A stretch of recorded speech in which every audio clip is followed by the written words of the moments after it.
আসসালামু আলাইকুম, আমি আদনান হাবিব বলছিলাম চীন থেকে। আজকের ভিডিওতে আমি কথা বলবো উচ্চ মাধ্যমিক পাশ করে চীনে উচ্চশিক্ষা।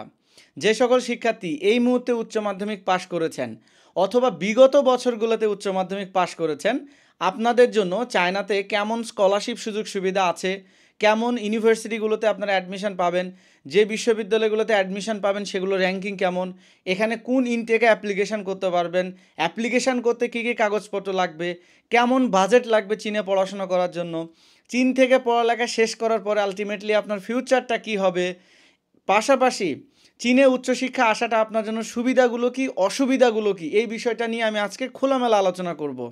যে সকল শিক্ষার্থী এই মুহূর্তে উচ্চ মাধ্যমিক পাশ করেছেন চীনে উচ্চশিক্ষা নিয়ে, আশা করি এই ভিডিওতে আপনি A to Z ইনফরমেশন পেয়ে যাবেন, যেটাকে বলা যেতে পারে উচ্চ মাধ্যমিক পাশ করে চীনে উচ্চশিক্ষার ফুল গাইডলাইন।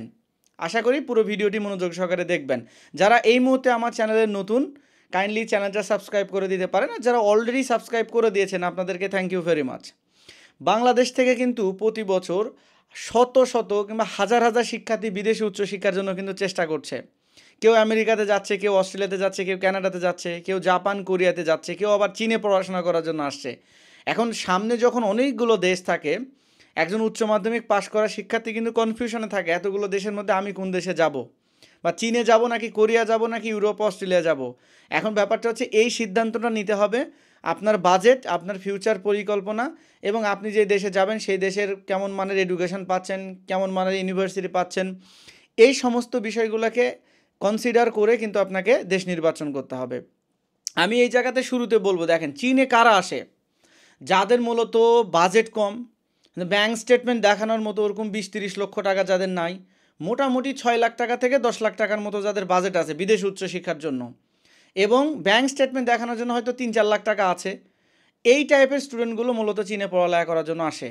ঠিক আছে, এখন যারা চীনে পড়াশোনা করার জন্য আসছে বা আসে তারা বেশিরভাগ হচ্ছে মধ্যবিত্ত পরিবার থেকে উঠে আসা।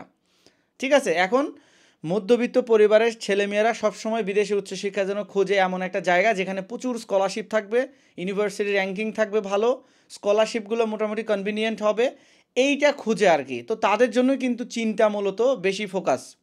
এখন আমি যদি পুরো ব্যাপারটা আপনাদেরকে ক্লিয়ার করি তাহলে আশা করি আপনারা বুঝতে পারবেন। তো প্রথমে বলি স্কলারশিপটা দিয়ে, আপনি চীনে যখন পড়াশোনা করার জন্য আসবেন কেমন স্কলারশিপ পাবেন। চীনে ইংলিশ মিডিয়ামে কিন্তু ব্যাচেলরে পড়াশোনা করার জন্য অনেক রকম স্কলারশিপ আছে। আমি আজকে শুধু ইংলিশ মিডিয়াম নিয়ে কথা বলবো, অনলি ইংলিশ মিডিয়াম নিয়ে কথা বলবো। সো ইংলিশ মিডিয়ামে চীনে ব্যাচেলরে করার জন্য অনেকগুলো স্কলারশিপ আছে। কোনোটা প্রেসিডেন্ট স্কলারশিপ, কোনোটা ইউনিভার্সিটি স্কলারশিপ, কোনোটা মেয়র স্কলারশিপ, কোনোটা বেল্ট অ্যান্ড রোড স্কলারশিপ, কোনোটা হচ্ছে লোকাল গভর্নমেন্ট স্কলারশিপ, কোনোটা আবার প্রভিন্সিয়াল স্কলারশিপ, এরকম কিন্তু অনেক রকম স্কলারশিপ আছে। এই সব স্কলারশিপগুলোকে এক জায়গায় করে আমি টোটাল 4টে ক্যাটাগরিতে ভাগ যদি করি, ABCD 4টে ক্যাটাগরিতে আমি ভাগ করলাম স্কলারশিপগুলো। এখন এখানে যারা এ ক্যাটাগরি স্কলারশিপ পাবে, এই সকল শিক্ষার্থীরা এখানে হচ্ছে টিউশনটা ফ্রি পাবে, হোস্টেলটা ফ্রি পাবে, মাসে মাসে বাংলাদেশি টাকায় হয়তো 10,000 টাকা থেকে 20,000 টাকা পর্যন্ত উপবৃত্তি পাবে। তবে এই যে হোস্টেলটা যে ফ্রি বললাম, এই হোস্টেলটা ফ্রি কোনো ইউনিভার্সিটি দেয়, কোনো ইউনিভার্সিটি হোস্টেলটা ফ্রি দেয় না, ডিপেন্ড করে ইউনিভার্সিটির উপরে। তো এইটা হচ্ছে এ ক্যাটাগরি স্কলারশিপ। এখন ধরেন আপনি যদি বি ক্যাটাগরি স্কলারশিপ পান, সেখানে আপনাকে টিউশনটা ফ্রি দেওয়া হবে, হোস্টেলটা ফ্রি দেওয়া হবে, এখানে কোনো উপবৃত্তি দেওয়া হবে না, শুধু টিউশনটা ফ্রি থাকবে আর হোস্টেলটা ফ্রি থাকবে, কোনো উপবৃত্তি কিন্তু এটার মধ্যে থাকবে না। এখন আসেন টাইপ সি স্কলারশিপ, যেটা টাইপ সি স্কলারশিপে আপনাকে শুধুমাত্র 100% টিউশনটা ফ্রি দেওয়া হবে এবং হোস্টেলের ভাড়া আপনাকে পরিশোধ করতে হবে। সেক্ষেত্রে এখানে হোস্টেলের ভাড়া প্রতি বছর বাংলাদেশি টাকায় 30,000 টাকা থেকে মোটামুটি 80,000 টাকা পর্যন্ত লাগে। কোনো ইউনিভার্সিটিতে 30,000 টাকা, কোনোটা 40,000, কোনোটা 50,000। ঠিক আছে, এক এক বিশ্ববিদ্যালয়ে হোস্টেলের ভাড়া এক এক রকম, এবং এটা নির্ভর করে হোস্টেলের কোয়ালিটি, আপনি এক রুমে কতজন থাকবেন সেটার উপরে কিন্তু নির্ভর করে। ঠিক আছে, তার মানে বছরে হোস্টেলের ভাড়া 30,000 টাকা থেকে 80,000 টাকা। এখন আপনার যেমন সামর্থ্য আপনি তেমন ইউনিভার্সিটি চুজ করবেন। এবার সি ক্যাটাগরি, এবার আসেন D category scholarship. D category scholarship যদি আপনি পান, সেখানে আপনি 50 থেকে 80% টিউশনটা ফ্রি পাবেন, মানে কাইন্ড অফ পার্শিয়াল স্কলারশিপ, যেখানে আপনাকে 50 থেকে 80% টিউশনটা ফ্রি দেওয়া হবে, বাকি 50% অথবা 30% অথবা 20% টিউশন ফি কিন্তু আপনাকে পেমেন্ট করতে হবে। তো আমি ওই ধরেন আপনি স্কলারশিপ পেলেন 50%, বাকি 50% টিউশন ফি এবং হোস্টেলের ভাড়া দুটো মিলে আপনাকে প্রতি বছর পেমেন্ট করতে হবে চাইনিজ আরএমবিতে মোটামুটি 5,000 আরএমবি থেকে 8,000 আরএমবি পর্যন্ত, ডিপেন্ড করবে ইউনিভার্সিটির উপরে। এটাকে যদি আমি বাংলা টাকায় কনভার্ট করি, ডি টাইপের স্কলারশিপ পাওয়ার পরে আপনার টিউশন এবং হোস্টেল ভাড়া বাবদ যে টাকা পরিশোধ করতে হবে সেটা বাংলাদেশি টাকায় আপনার 80,000 টাকা থেকে 1,50,000 টাকা পর্যন্ত এর ভিতরেই থাকবে। সেক্ষেত্রে এক এক বিশ্ববিদ্যালয়ের খরচ এক এক রকম, আপনার সামর্থ্য অনুযায়ী আপনি বিশ্ববিদ্যালয় সিলেক্ট করতে পারবেন। এখন আসেন, এই যে 4 ক্যাটাগরি স্কলারশিপ আমি বললাম, A category, B category, C category, D category, 4 category scholarship যে আমি বললাম, এই স্কলারশিপগুলো আপনি আপনার কোনটা পাবেন সেটা ডিসাইড হবে আপনার একাডেমিক প্রোফাইল কেমন, আপনি ইন্টারভিউ কেমন দিতে পাচ্ছেন। এখানে কিন্তু চায়নাতে 2026 সেপ্টেম্বর ইনটেক থেকে কিন্তু একটা ভর্তি পরীক্ষাও দিতে হবে, যেটার নাম বলা হচ্ছে চায়না স্কলাস্টিক কমপ্লিটেন্সি অ্যাসেসমেন্ট, যেটাকে সিএসসিএ বলা হচ্ছে। এই যে টেস্ট, যেটাকে আমি সংক্ষিপ্ত আকারে ধরেন এন্ট্রান্স এক্সামই বললাম। সো এন্ট্রান্স এক্সাম, ইন্টারভিউ, আপনার একাডেমিক প্রোফাইল সবগুলো এক জায়গায় যোগ করার পরে আপনি যেমন মানের স্টুডেন্ট আপনি তেমন স্কলারশিপ পাবেন। যেমন ধরেন আপনার প্রোফাইল খুব ভালো, আপনি এন্ট্রান্স এক্সাম ভালো দিয়েছেন, ইন্টারভিউ ভালো দিয়েছেন, আপনার প্রোফাইলের সাথে একটা আইএলটিএস বা ডুওলিঙ্গো আছে, তাহলে আপনি এ বা বি ক্যাটাগরি স্কলারশিপের জন্য ট্রাই করতে পারেন, অথবা সি ক্যাটাগরি স্কলারশিপের জন্য ট্রাই করতে পারেন। কিন্তু ধরেন আপনার কিছুই নাই, শুধু একটা একাডেমিক রেজাল্ট আছে আর একটা ইন্টারভিউ দিলেন আর একটা এক্সাম দিলেন, সেক্ষেত্রে আপনি সি বা ডি ক্যাটাগরির ভিতরে ট্রাই করতে পারবেন। কারণ চায়নাতে যে ইউনিভার্সিটিগুলো এ বা বি ক্যাটাগরি স্কলারশিপ প্রোভাইড করে, এই ইউনিভার্সিটিগুলো কিন্তু বেশিরভাগ ইউনিভার্সিটি আইএলটিএস ডুওলিঙ্গো ছাড়া কিন্তু স্টুডেন্ট নিতে চায় না। মানে যারা উপবৃত্তি সহ স্কলারশিপ দেয়, যারা টিউশন হোস্টেল ফ্রি দেয়, অথবা কিছু কিছু টপ র্যাঙ্কিং ইউনিভার্সিটি আছে যারা অনলি টিউশনটা ফ্রি দেয়, এই ইউনিভার্সিটিগুলো শুধু একাডেমিক রেজাল্টে কিন্তু স্টুডেন্ট নিতে চাইতেছে না। একাডেমিক রেজাল্টের পাশাপাশি একটা আইএলটিএস স্কোর যেখানে 5.5 থেকে 6, অথবা ডুওলিঙ্গো 100 থেকে 115 এরকম একটা স্কোর কিন্তু চাচ্ছে। সো এই স্কোরটা যদি আপনি মেকশিওর করতে পারেন তাহলে কিন্তু আপনি একটা ভালো ইউনিভার্সিটিও পাবেন, ভালো একটা স্কলারশিপও পাবেন। ঠিক আছে, সো এইটা গেল। এখন আসেন কেমন মানের ইউনিভার্সিটি পাবেন। চীনে আপনি যে ইউনিভার্সিটিগুলো পাবেন, মানে বাংলাদেশি শিক্ষার্থীরা ইংলিশ মিডিয়ামে ব্যাচেলর প্রোগ্রামের জন্য চীনে যে বিশ্ববিদ্যালয়গুলোতে আবেদন করার সুযোগ পেয়ে থাকে সেগুলোর ওয়ার্ল্ড র্যাঙ্কিং মোটামুটি 150 থেকে 3,000-এর ভিতরে থাকে। এই 150 থেকে 3,000-এর ভিতরে প্রায় 200+ ইউনিভার্সিটি চায়নাতে আছে যেগুলো ফুললি ইংলিশ মিডিয়াম, এবং এগুলোতে বাংলাদেশি শিক্ষার্থীরা চাইলে ট্রাই করতে পারে। এখন এই যে আমি বললাম যে 150 থেকে 3,000 র্যাঙ্কিং, আপনি পাবেন কোনটা সেটা ডিসাইড হবে আপনি কেমন মানের ইউনিভার্সিটির সাথে আপনার প্রোফাইলের ম্যাচিং হবে।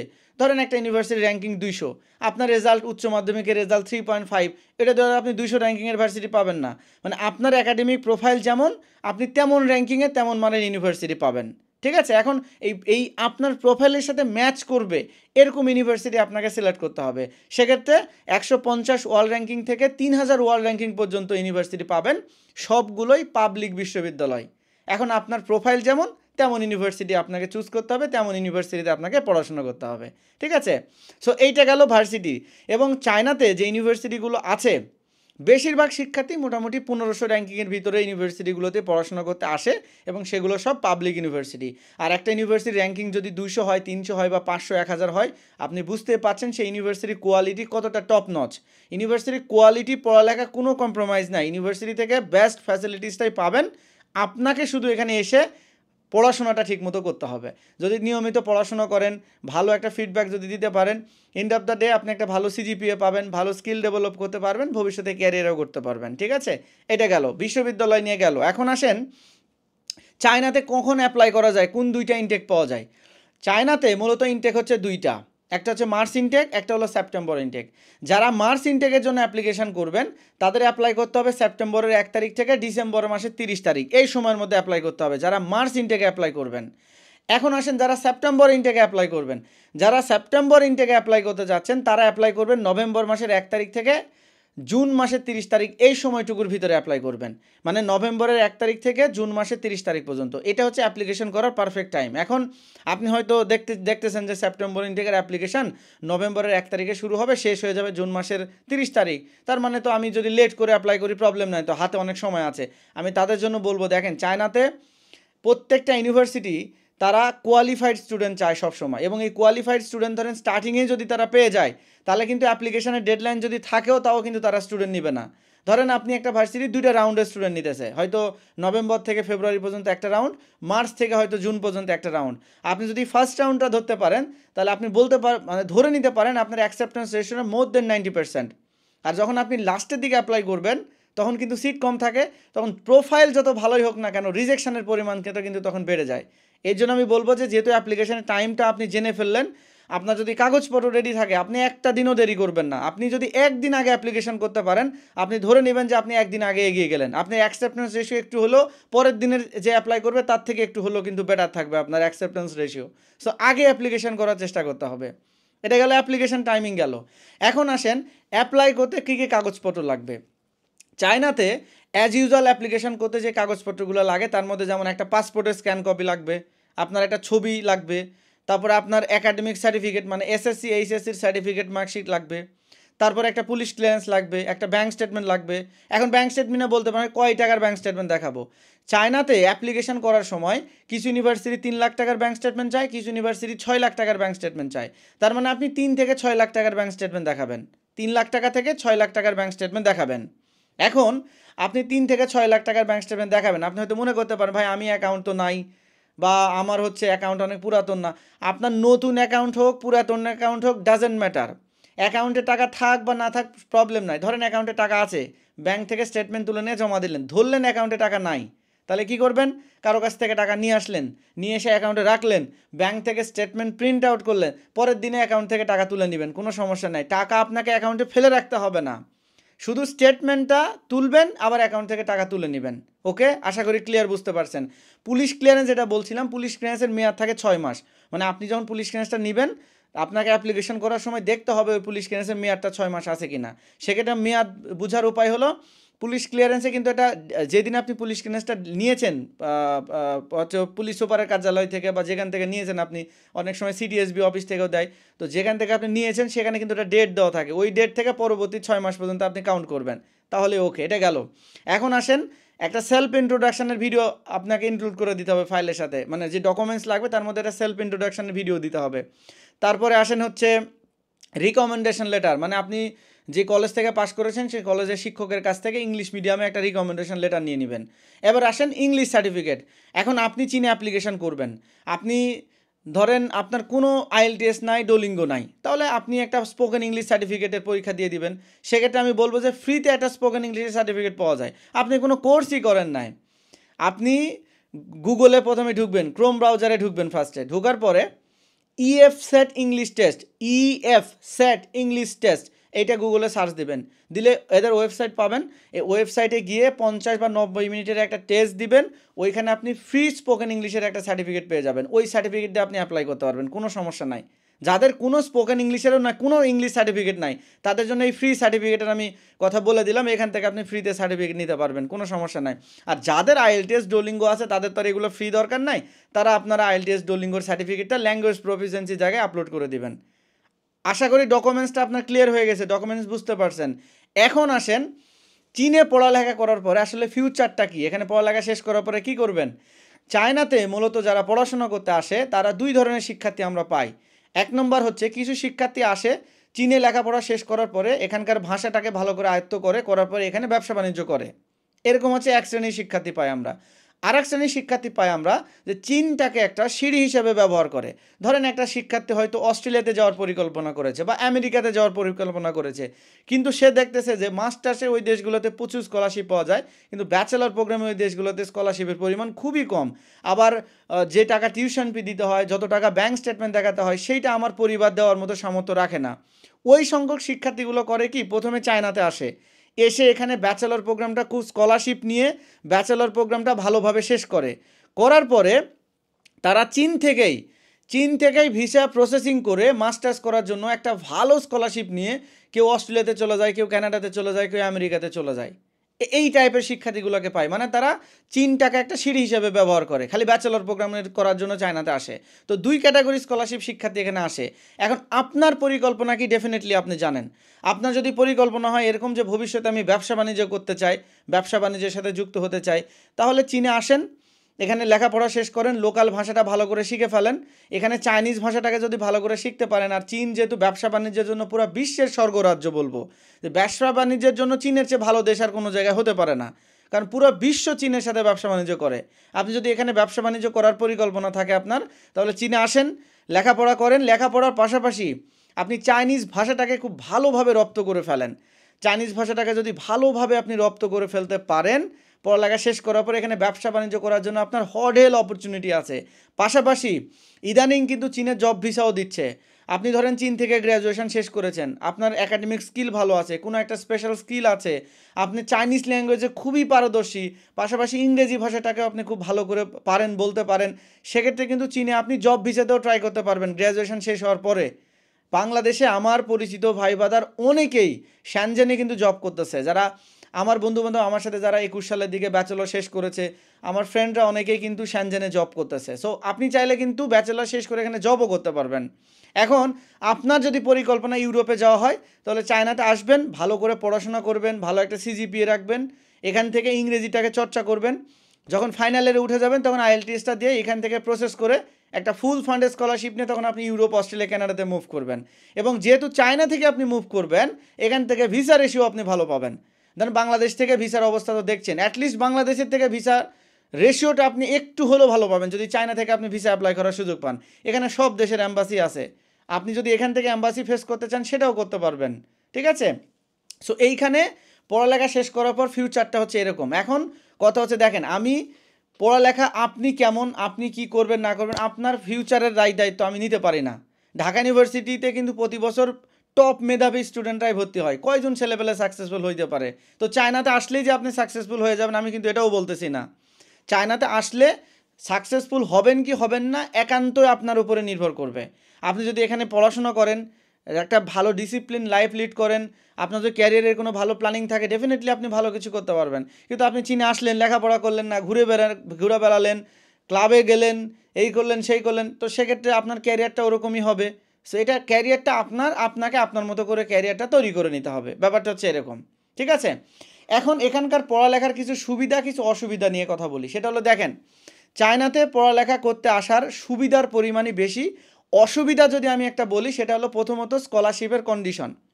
চীনে আপনাকে যে স্কলারশিপগুলো দেওয়া হবে, এই স্কলারশিপগুলোর কিন্তু কন্ডিশন একটু কঠিন থাকে, মানে আপনি যত বেশি স্কলারশিপ নেবেন আপনার কন্ডিশন তত বেশি কঠিন হবে।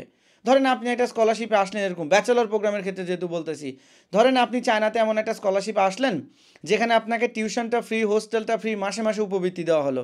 এই স্কলারশিপের ফান্ডিং 4 বছরের জন্যই থাকে, কিন্তু এটা কিন্তু 1 বছরের জন্য দেয় ফার্স্টে। 1 বছর লেখাপড়া করার পরে ভার্সিটি থেকে কিন্তু আপনাকে একটা শর্ত দেওয়া থাকবে, আপনি যদি শর্ত পূরণ করতে পারেন তাহলে সেম স্কলারশিপ আপনি সেকেন্ড ইয়ারে পাবেন, আর যদি শর্ত পূরণ করতে না পারেন তাহলে কিন্তু স্কলারশিপ ডাউন হয়ে যাবে।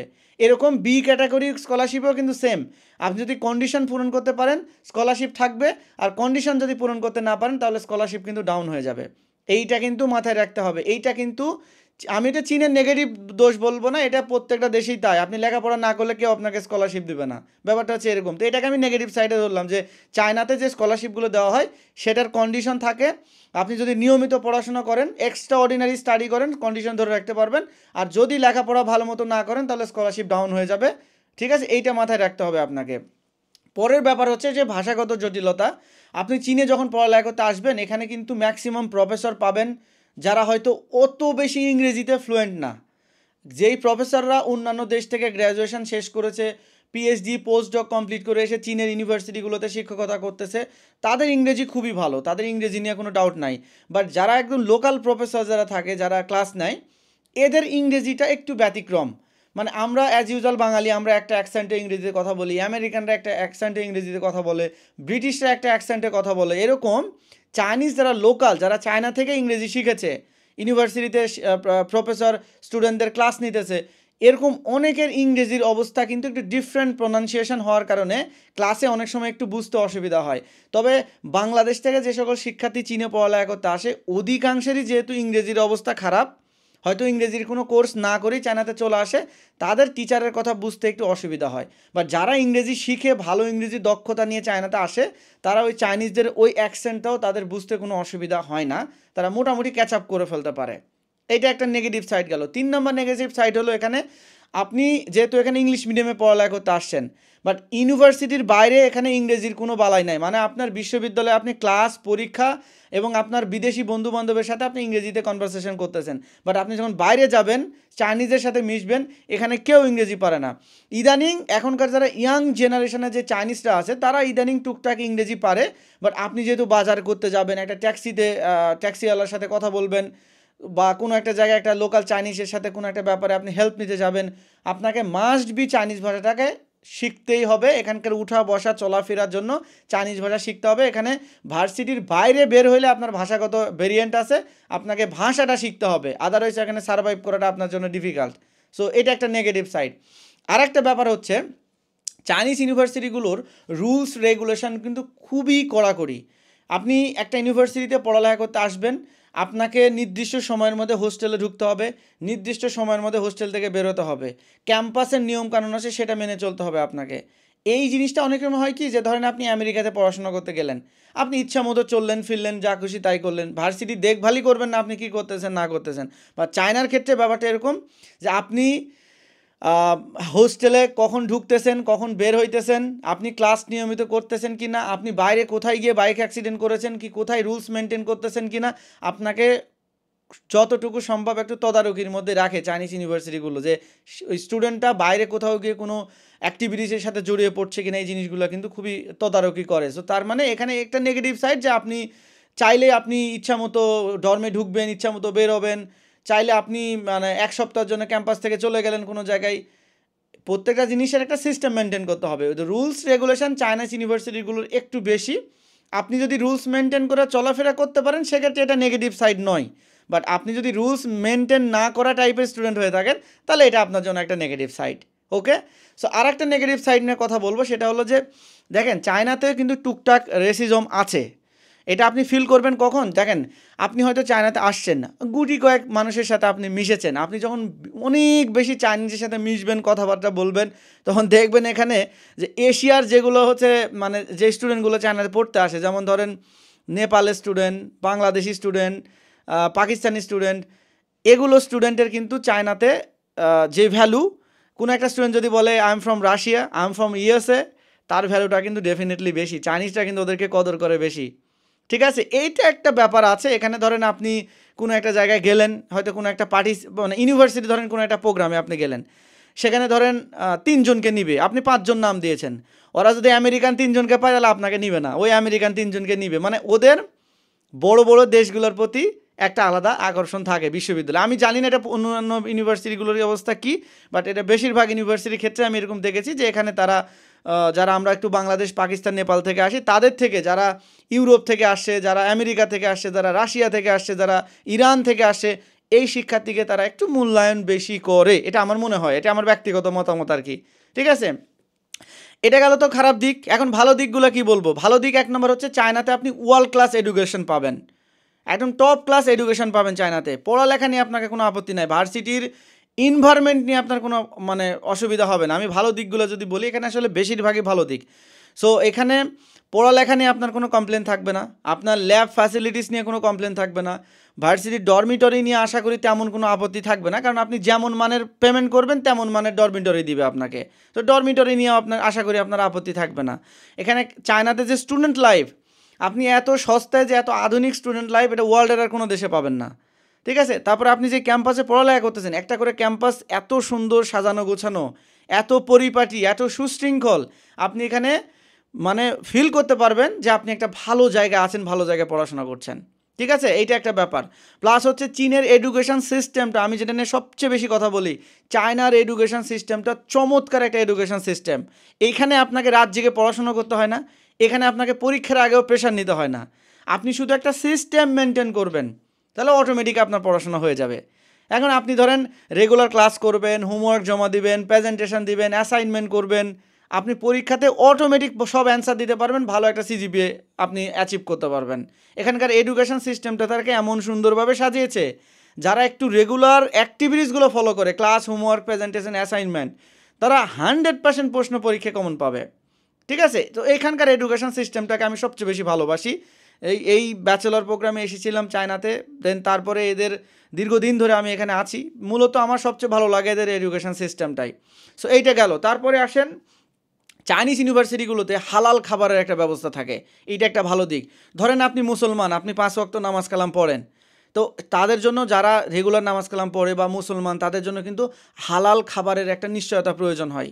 হালাল খাবার মানে ধরেন একটা মুরগি মনে করেন জবাই করা হয়েছে, তো সেই মুরগিটা যদি দোয়া না পড়ে জবাই করা হয় তাহলে কিন্তু সেটা হারাম হয়ে গেল। এখন সেটা যদি দোয়া পড়ে যদি জবাই করা হয় তাহলে সেটা কিন্তু হালাল হয়ে গেল। এখন চায়নার প্রত্যেকটা বিশ্ববিদ্যালয়, প্রত্যেকটা কলেজে মুসলিম শিক্ষার্থীদের জন্য মুসলিম ক্যান্টিন আছে, আপনি সেখানে শতভাগ হালাল খাবার পাবেন। তো এই জিনিসটা একটা বিরাট প্লাস পয়েন্ট। যেমন আমি মাঝে মাঝে আমি ল্যাবে যাই, আমার সাথে যারা আমার ল্যাবমেট যারা আছে 6 জন, আমি যেহেতু এখানে রিসার্চ করতেছি, মাস্টার্সের স্টুডেন্ট, সো আমার এখানে ল্যাবে যে শিক্ষার্থীগুলো আছে আমার সাথে, তো আমরা মাঝে মাঝে পার্টি মানে ক্লাস বা ল্যাবে ব্যস্ততা শেষে ক্যান্টিনে একসাথে খাওয়া দাওয়া করি। তো দেখা যায় ক্যান্টিনে যখন খেতে যাই তখন আমি যেহেতু নামাজ কালাম পড়া হয় আলহামদুলিল্লাহ, তো সেই জায়গা থেকে আমি ওই মুসলিম ক্যান্টিনের ওই মুসলিম সাইডের খাবারগুলো খাই। ওরা যে কোনো খাবারগুলো খেয়ে নেয়, প্রবলেম নাই। বাট এটা আমার জন্য একটা ভালো পয়েন্ট, কারণ আমি বাড়িতে এসে রান্নাবান্না করে যে খাবো ওই সময়টা পাই না। সো আমাকে ওই চটপট খেয়ে নিতে হয়। সো আমি আমার ল্যাব থেকে বের হয়ে ক্যান্টিনে ঢুকলাম, মুসলিম ক্যান্টিন আছে, সেখান থেকে একটু খাওয়া দাওয়া করে আবার ল্যাবে ঢুকে গেলাম। সো এইটা আমার জন্য কিন্তু খুবই কনভিনিয়েন্ট। আই থিঙ্ক যারা একটু নামাজ কালাম পড়েন তাদের জন্য কিন্তু এটা চমৎকার একটা ভালো দিক। তারপরে এখানে দেখেন স্বাভাবিক ধর্ম পালন করতে এখানে কোনো প্রবলেম নাই। বিদেশে আপনি অনেক দেশে যাবেন, ধর্ম পালন করা নিয়ে অনেক কড়াকড়ি, অনেক ধরনের সমস্যা। বা চায়নাতে আপনার স্বাভাবিক ধর্ম, আমি আবার উল্লেখ করি, স্বাভাবিক ধর্ম পালন করতে কোনো প্রবলেম নাই, এখানে কেউ কিছু বলবে না আপনাকে। হ্যাঁ, এখন যদি আপনি এখানে এসে ইসলামের দাওয়াত দেন, টুপি পাঞ্জাবি পরে যদি আপনি মানে ঘোরাফেরা করেন, ডেফিনেটলি এটা যেহেতু মুসলিম দেশ না, এই যে অ্যাক্টিভিটিসগুলো তারা অ্যালাউ করবে না, কিন্তু আপনি আপনার স্বাভাবিক ধর্ম পালনগুলো করতে পারেন, কোনো প্রবলেম নাই। যেমন আমরা ওয়াক্তের নামাজটা বাড়িতে পড়ি আর শুক্রবারের একটা দিন মসজিদে গিয়ে নামাজ পড়ি, তো এই জিনিসটা আমরা মেনটেন করি। সো এইটা মেয়েরা যারা আছে অনেকে দেখা যাচ্ছে হাতে পায়ে মোজা দেয়, তারা হিজাব পরে, তারা মুখটাও ঢেকে রাখে। তো এখন এখানে তো আপনি সেটা চাইলে হবে না, আপনাকে এটা অ্যাটলিস্ট ন্যূনতম পর্দা করে এখানে চলাফেরাটা করতে হবে। এখন সেক্ষেত্রে যারা এরকম আছেন অতিরিক্ত পর্দা করেন, তারা চায়নাতে আসেন না, তারা আপনারা কোনো ইসলামিক কান্ট্রিতে যান। কিন্তু যারা চায়নাতে স্বাভাবিক ধর্ম পালন করার জন্য যতটুকু পর্দা নিয়ে শালীনতা নিয়ে চলা উচিত ততটুকু আপনি এখানে করতে পারবেন, কেউ কিছু বলবে না। কিন্তু যে অতিরিক্ত পর্দা করতে চান সেটা ইউনিভার্সিটি হয়তো অ্যালাউ করবে না, ব্যাপারটা হচ্ছে এরকম। এখন আসেন চীন থেকে পড়ালেখা শেষ করবেন, চীনের যে পড়ালেখা, আমার মতামতটা কি, আমি আমার জায়গাতে যদি মতামত দিই যে একজন উচ্চ মাধ্যমিক পাশ করা শিক্ষার্থী চীনে আসবে কি আসবে না, আমি তাদের ব্যাপারে মতামত দেবো। দেখেন, আপনার যদি ভাই প্রচুর টাকা থাকে, আমি যদি আমার ব্যক্তিগত মতামত শেয়ার করি, আপনার যদি ভাই প্রচুর টাকা থাকে, প্রচুর অর্থ সম্পদ থাকে, ব্যাঙ্ক স্টেটমেন্ট দেখানোর জন্য প্রচুর যদি টাকা পয়সা থাকে, আমি বলবো আপনার চীনে আসার দরকার নাই, আপনি ইউরোপ, অস্ট্রেলিয়া, কানাডাতে চলে যান, এটা আপনার জন্য আমার পরামর্শ। কিন্তু আমি বলবো আপনার যদি ব্যাঙ্ক স্টেটমেন্ট দেখানোর মতো অত বেশি টাকা না থাকে, বাজেট যদি ভাই 6 লাখ টাকা থেকে 10 লাখ টাকা এর ভিতরে যদি আপনার বাজেট হয়ে থাকে, তাহলে আমি বলবো আপনি চায়নাতে আসেন, এখান থেকে ব্যাচেলর শেষ করেন, করার পর এখানে ক্যারিয়ারে কিছু করার চেষ্টা করেন, আর যদি সাকসেসফুল না হন তাহলে অন্য কোনো দেশে যাওয়ার জন্য ট্রাই করেন। ঠিক আছে, এইটা আপনার জন্য বেটার। সো আমি ডিটেলসটা আপনাকে বললাম, সিদ্ধান্ত ভাই আপনার, আপনি চীনে আসবেন কি আসবেন না সিদ্ধান্ত আপনার। বাট আমি বলবো এখানে আসলে আপনাকে পার্ট টাইম জব করার প্রয়োজন হচ্ছে না, আর এখানে পার্ট টাইম জব করার অনুমতিও নাই, পারমিশনই নাই পার্ট টাইম জব করার। আপনি ফুল টাইম স্টাডি করতে পারতেছেন, তার মানে আপনি চীনে আসলেন, ফুল টাইম স্টাডি করলেন, আপনার একটা একাডেমিক একটা ভালো স্কিল আসলো, ভালো একটা সিজিপি আসলো, বেসিকটা স্ট্রং হইলো। আর আপনার যদি ভাই একটা বেসিক স্ট্রং হয়ে যায়, আপনি পৃথিবীর যে কোনো জায়গায় সার্ভাইভ করতে পারবেন, এটা আমি বিলিভ করি। কারণ আপনি ধরেন, আমি উদাহরণ হিসেবে বললাম, ধরেন আপনি আমেরিকাতে গেলেন পড়াশোনা করার জন্য, আপনার টাকা পয়সা তেমন নাই, টিউশন ফি আপনি দিতে পারবেন না, আপনাকে জব করে টিউশন ফি আর্ন করতে হবে, আপনাকে জব করে বাসা ভাড়া থাকা খাওয়া অ্যারেঞ্জ করতে হবে। এই সব কিছু অ্যারেঞ্জ যখন করতে যাবেন তখন কিন্তু আপনার পড়াশোনাটা ওইভাবে করতে পারবেন না। হয়তো মাঝে মাঝে ক্লাসে গেলেন, মাঝে মাঝে পড়াশোনা করতেছেন, এইভাবে কিন্তু চালিয়ে নেওয়ার মতো পড়াশোনা করতে পারবেন। কিন্তু ওই যে প্রপার পড়াশোনা করা, একটা স্ট্রং বেসিক তৈরি করা, ওই জিনিসটা কিন্তু সেখানে হয় না। তো আমি বলবো যে যাদের বাজেট নিয়ে সমস্যা, আমি বলবো যে চায়নাতে আসেন, এখানে ব্যাচেলারটা শেষ করেন, করার পরে আপনি একটা ফুল ফান্ড স্কলারশিপ নিয়ে মাস্টার্সের জন্য আমেরিকাতে চলে যান, কানাডাতে চলে যান, ইউরোপে চলে যান, বেটার হবে। কারণ চায়নাতে আপনি সারাদিন লেখাপড়ার উপরে থাকতে পারবেন, এখানে জবও করার দরকার নাই। এখানে খাওয়া দাওয়া পকেট খরচ মিলে একজন শিক্ষার্থীর প্রতি মাসে খরচ হয় মাত্র 10,000 টাকা, মানে ব্যক্তিভেদে কম বেশি হতে পারে, বাট স্ট্যান্ডার্ড হচ্ছে 10,000 টাকা যদি একটা শিক্ষার্থী প্রতি মাসে রাখে, তার খাওয়া খরচ পকেট খরচ আশা করি হয়ে যাবে চায়নাতে। তো 10,000 টাকা দিয়ে আপনি মাস কাভার করতে পারতেছেন। আপনি ঢাকা শহরে তো 15-20 হাজার টাকা লাগে, সেখানে আপনি 10,000 টাকায় কাভার করতে পারতেছেন। সো এই জিনিসটা আপনার জন্য কিন্তু একটা প্লাস পয়েন্ট। তো এইটা চিন্তা ভাবনা করে আপনি আগান। যদি মনে করেন যে ভাই আপনার সাথে একটু পরামর্শ করতে চাচ্ছি, চীনে যাব কি যাব না, চীন আমার জন্য ভালো হবে কি মন্দ হবে, আপনার বাজেট, আপনার পরিবারের অবস্থা, ফিউচার প্ল্যানিং, এগুলো সব আমার সাথে শেয়ার করে আমার সাথে পরামর্শ নিতে পারেন। এই ভিডিওতে ডেসক্রিপশন দেখছেন, সেখানে একটা হোয়াটসঅ্যাপ নাম্বার দেওয়া আছে, সেখানে নক দিয়ে আমার সাথে পরামর্শ করে নিতে পারেন। এই ছিল আজকের ভিডিওতে। দেখা হবে আগামী নতুন কোনো ভিডিওতে নতুন কোনো টপিকে। সে পর্যন্ত ভালো থাকবেন, সুস্থ থাকবেন। আল্লাহ হাফেজ।